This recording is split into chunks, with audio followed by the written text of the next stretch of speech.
Okay, I ordered these 273 by 2 inch by 45 inches long. 273 is the diameter of the coil here. I'm going to install them on my garage door here. This is the spring that broke. It's got a section right there. You can see the break in that.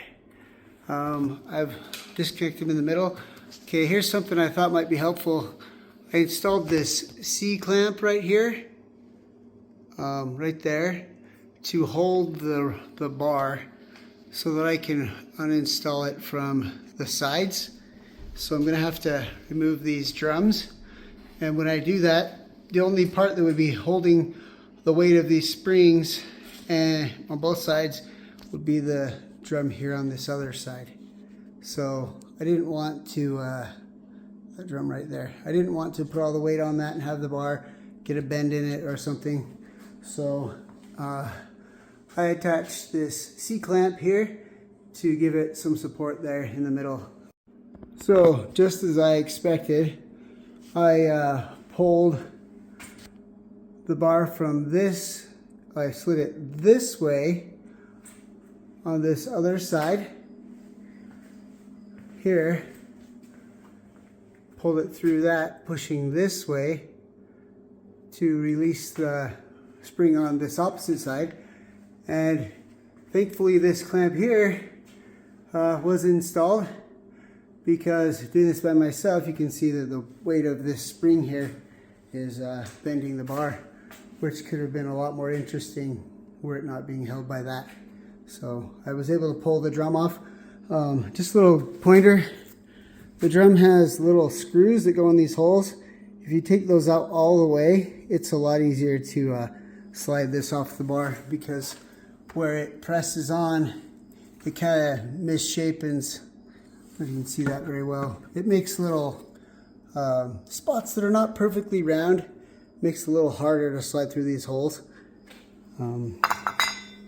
But also, if you have a stick spot, you can just use like a metal file, you know, and smooth out those spots so that you can slide. And this right here too, this end may end up being a stick spot, as that's a pretty tight fit. It has to slide over where it got pinched. It might have a little stick spot. So I'm doing this one-handed, or else I'd film this part, but I'm gonna slide this spring off.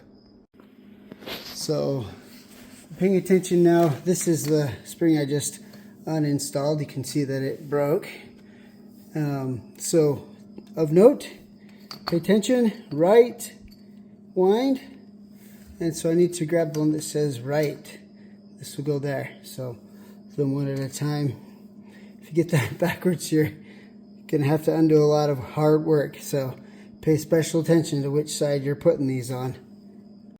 I just put the new right side, right wind, which is on the left.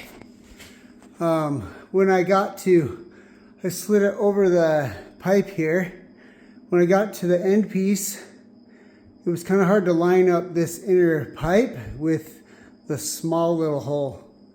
So what I did is I very carefully put my finger inside the hole, because it kind of, about right here, it decreases in diameter and that inner pipe kind of catches.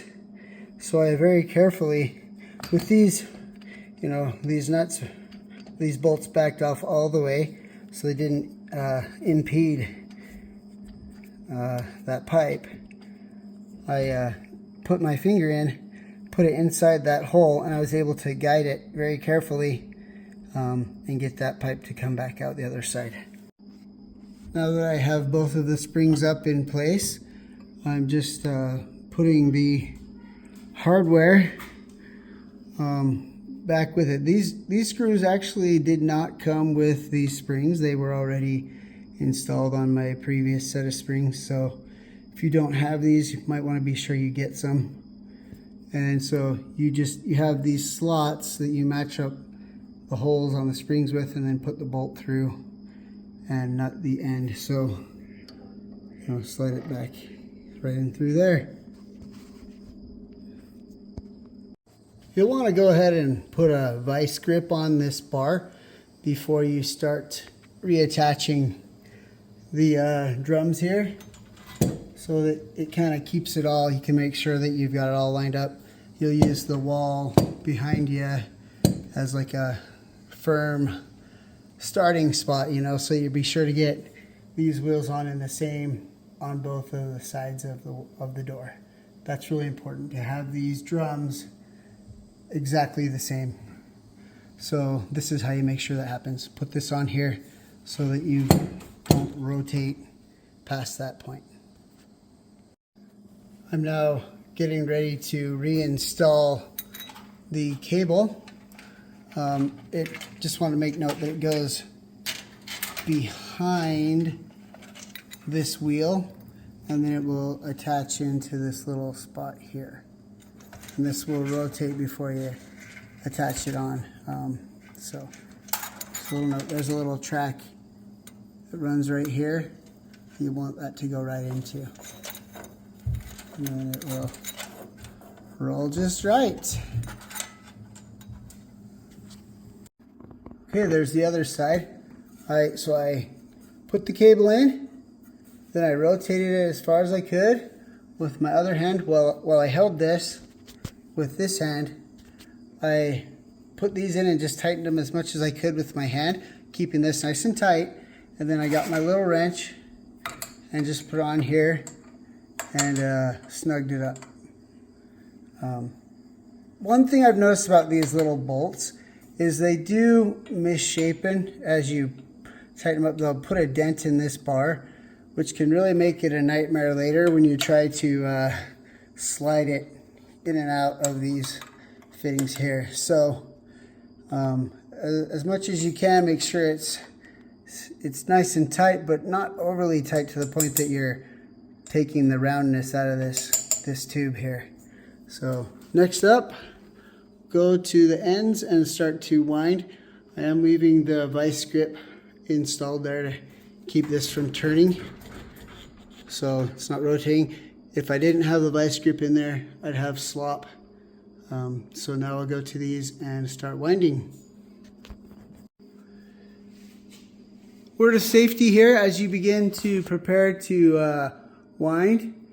Notice how I've set my ladder so that I will be to the side. I'm not going to be directly in front of these windings.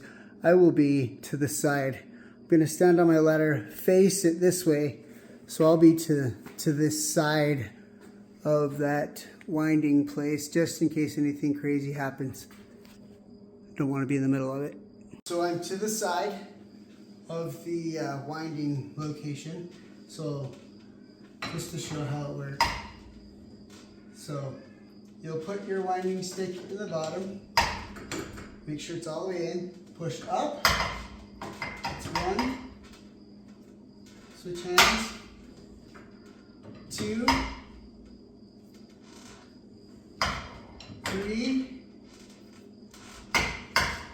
four. You can do 4 quarter turns per foot and then 2 extra twists. So I have an 8-foot garage. 4 turns would be 32, then 2 extra twists would bring me to 34 twists. That's 4 so far, so I've got 30 more. I just did the 34 twists for my 8-foot garage, and I'm going to tighten these now, and that'll hold this spring in place.